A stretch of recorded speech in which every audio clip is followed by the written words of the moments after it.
watching, you're watching, you're watching. You're watching, you're watching, you're watching. You're watching, you're watching, you're watching.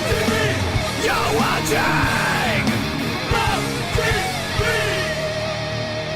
How it feels to be here today. It's very exciting. Yeah, I mean, the last time we played here, it was 40 degrees, and it was one of the shows that we talk about still. It was like, It was an amazing experience. So, yeah, very, very excited to be back today. Hi, guys. Hi. This is I Joseph. love your vest. Thank you very much. As you can tell from my accent, I'm an American. So as a UK artist, I see that you have a lot of upcoming European festival dates with a lot of stops in France as well. Where do you find your strongest fan base, and do you guys have any plans to be traveling outside of Europe anytime soon? So we've just done Australia and America this year. But the reason there are so many shows in France is because our biggest fan base outside of England is in France. So we don't know what's happened, but we fucking love you guys. And if we could move here, we would. Brexit made that a little bit difficult, but we're working on it, I promise. So, yeah, but we love coming back here. The French, like, understand how to riot. And that's an important part of rock and roll, you know? Like, we're for the underdogs, we always have been. And so I think the French, they really understand our passion, they understand our soul of our music. And our band is all about hope, you know? It's about being the outsiders. And so, yeah, I think that's why we get on so well. I think. Hey guys. Hey. A few months ago we met and we talked about the new album, and Frank, you said that it was hard emotionally to play some of the songs and sing some of the songs. Since this tour has now started, since a few months, how is it now? It's worse. It got a lot harder. Yeah, I think some of those songs, you write them and that is your therapy. You know, in the studio, we spend hours and hours working through what we're trying to understand in ourselves, and to also make sure that works for the wider world in a way, you know. And yeah, some of those songs, I struggle with it. I find it harder now. Difficult situations. The last album is a documentation of the worst period of my life, you know. So I feel really, really grateful to be here playing those songs. But some of them are just like really fucking hard work, you know? Yeah. So, and I'd rather be singing than crying. So that's me, yeah. How is it for you? I think they changed for me a lot after we start playing them live. So they become a different thing. And I think, because obviously I don't write the lyrics, so how the fans react to them sort of defines what they are. So kind of that I take all these like favorites to the show, and then when I see how different people kind of feel to the different songs, it all reorders. So like, yeah, I didn't think we'd be playing Brambles every gig we play, for example, but I love it. And it's kind of completely morphed into this much more of a celebration than it was in the studio. Yeah. So yeah, they're all kind of completely different beasts to me now. It's been a few months. Mm-hmm. Hi. Hi. You're going to tour France at the end of the year. You used to go a date in Paris. We were present in the Bataclan. Thank you. It was incredible. Thank you very much. Do you feel like you're taking your place in France and Europe now? I feel like we've been working on it for a long time, you know, and it's been a really steady climb. It doesn't feel like taking our place. It feels more, to me, like being welcomed in. Yeah. It feels like, Yeah. we're being given an opportunity to feel the love of France. And we're feeling it big time. It's been really difficult, like the past few years, you know, being locked away in England through COVID, and then obviously the political situation has meant that we've felt further away from the rest of the world than ever. And I think that for us, it's very important that we're out playing globally, but in a local way, you know, and meeting people and talking to them and understanding what our band means to them and trying to express how much it means to us to have so many people in those rooms, you know. So we recorded all of those shows on that tour, And the France one is the show in Paris is just different. It just has such a different energy. The crowd is twice as loud as the entire rest of the tour. Yeah. It's beautiful. Yeah. Who's next? Hi. Again. Last time we talked about also the punk rock scene, and you were like, it's too spread out. It's not supposed to be. How's your feedback today? I think what I'm witnessing is an international punk scene as a movement now. You've got incredible bands on this bill. You know, like I've just walked down the corridor backstage, and High Vis are playing today. You've got Scowl playing today. We played a show in Germany last weekend, and I got to watch Speed. Speed are all the way from Sydney, you know, and to see all of these bands that are like really making an impact in hardcore punk internationally, but in different countries around the world is a beautiful thing. So I think the punk scene, I'm going to stand by what I said. I think punk is more spread out than it has ever been. And I think that's exactly how it needs to be right now. We're mobilizing. That's what it feels like. It feels like there's a proper revolution happening, you know? And that's a beautiful thing to witness, you know? I wouldn't class us really as we are a punk band.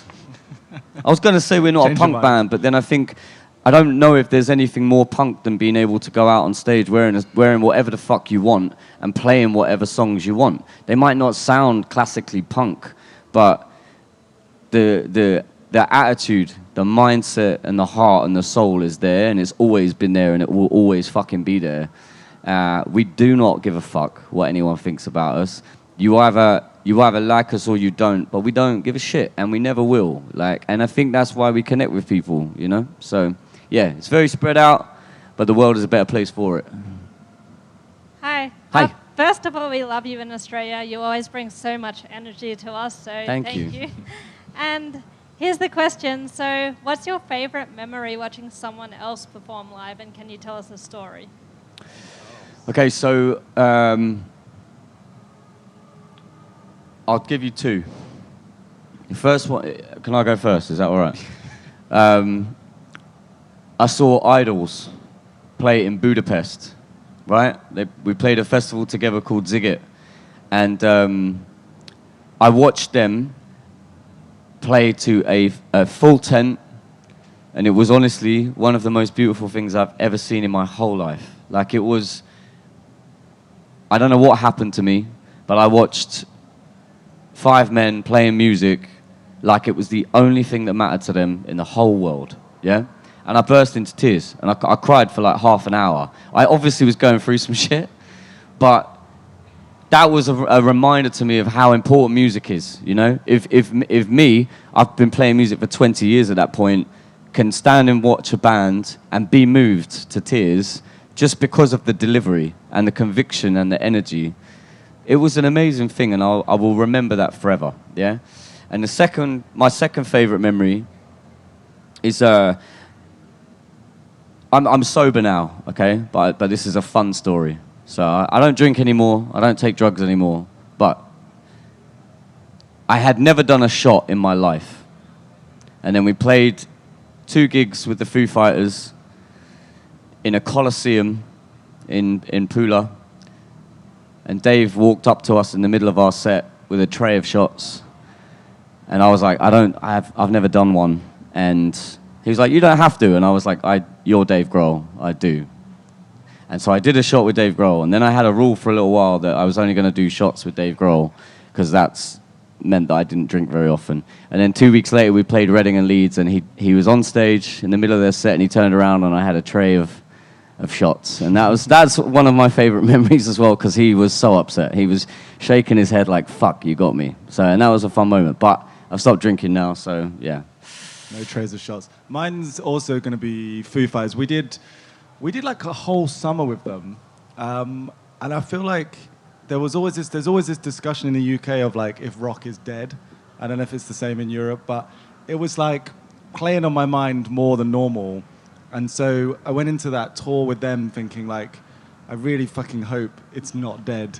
And the whole summer just reminded me that there's always going to be just millions of people that love rock music. And I remember just looking, not at the band, but mostly at the huge audiences they'd have every night, and just the feeling that I don't think that feeling exists in other genres. And it's the reason I was drawn to rock and the special thing, and just really needed it that summer to be reminded that it's just people that are not, they don't understand what it is that makes rock music special that say that. So also Foo Fighters. Hi, I'm a big fan. Hi. I was wondering if you wanted to... I think previously music genres were very, very specific, but now you're able to be more broad. And I think your new album is quite different from your previous ones. Yeah. I was wondering if you wanted to define that genre, or how you would name it. What did I see it yesterday? It was defined as someone put it in a pile at a record store as shoegaze, post-pop, dark wave punk. I was like, that is utter nonsense, but I love it. Like, that's, fuck it. We're a shoegaze, post-pop, dark wave punk band now. We're just a rock and roll band, I think. We're just a punk rock and roll band. Simple as that. Yeah, we just write the songs that we write. We don't have a choice. When we go into the studio, we don't sit down and plan to write an album that sounds a certain way. You have to just write what comes out of you at the time, and that's dependent on the lyrics, and it's dependent on the music. And Dean writes the music, and I write the lyrics, and the connection is dependent on what's happening in the world and in our lives, and we just go with emotions. So yeah, great question. Thank you. Who's next? Hi. Hi. Do you think your weather today with this new album, is this the album of maturity, or how do you feel? There's always like a childish element to my music, to my lyrics. You know, I'm always trying to have fun. I mean, one of the songs is about sucking toes, so I wouldn't say it's the most mature album we've made. But sonically, like, it's definitely... It's the most mature we've been musically, I think. We gave each other space to make an album that we really loved, you know? And it gave us the room to go to places emotionally that either of us hadn't been able to be. In the past, you know, we've always said there's a real strength in vulnerability. This is the most vulnerable album we've ever made, you know? And we learned a lot about ourselves in that process. We learned a lot about our fans. And we learned a lot about music, you know, and how it is to play it live. So I think it's our most vulnerable record. I don't know about... I guess it would be the most mature. We're always getting a bit older. I'm fucking 40 years old now, so I feel I feel mature now. I think also it's every album we make, there is this sort of secondary to the music and the emotion. There is just songwriting and craft, and we don't spend a lot of time like we're not watching like workshops on YouTube or whatever, but we're doing it more and more. This is songs 50 plus. So I think we are just getting better at that side of it by just doing more of it.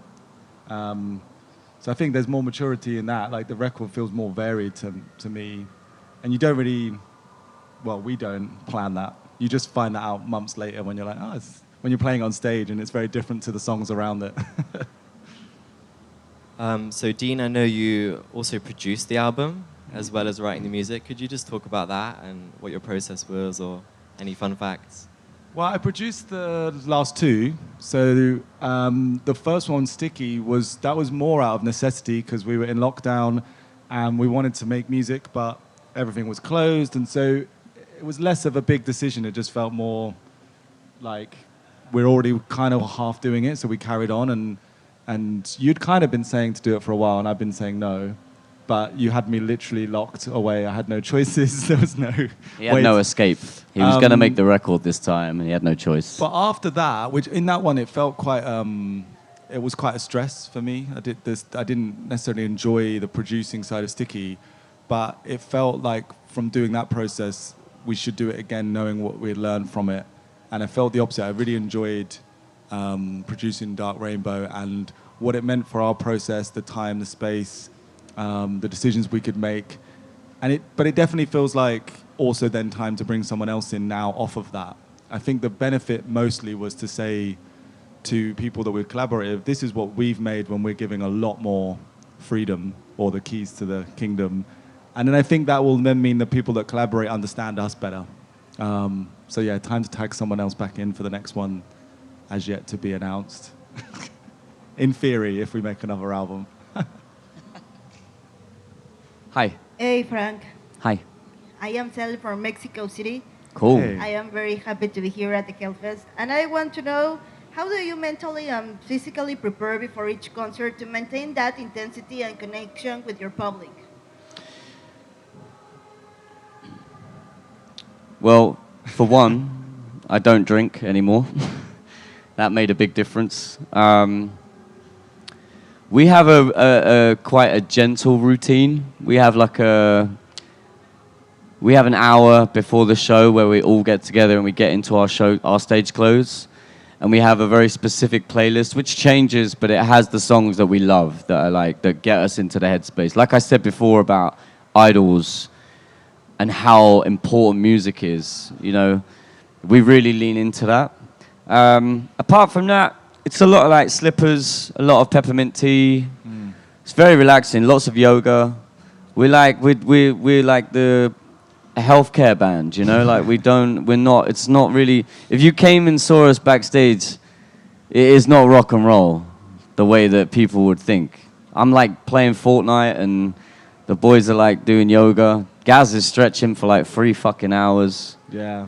Gaz does like a lot of deep breathing all day. It's quite intense. You walk into dressing room, he's just on the floor doing these long, long breaths. Yeah. But And I then think- also I've done a lot of vocal warm-ups now over the past year. I've really, really worked on my voice and that's helped a lot. So yeah. I see it as that we save all of that side of our personalities for the show.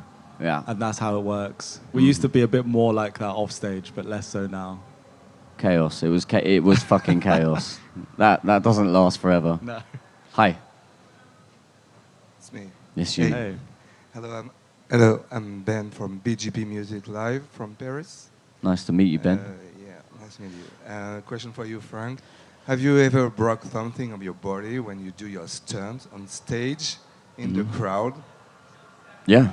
Yeah. Multiple times, yeah. Yeah. My nose is crooked because I've broken that several times. I've broken, I think, 8 of my fingers. I fractured an elbow once. I woke up and that was on day 2 of the tour. I woke up and I thought I'd been bitten by a spider. It was so swollen. I was like, this is definitely a fucking spider. And they were like... Yeah, it's that, not the front flips off the gun. Yeah. And they were like, I went to the hospital and was like, I have no idea how I've done it.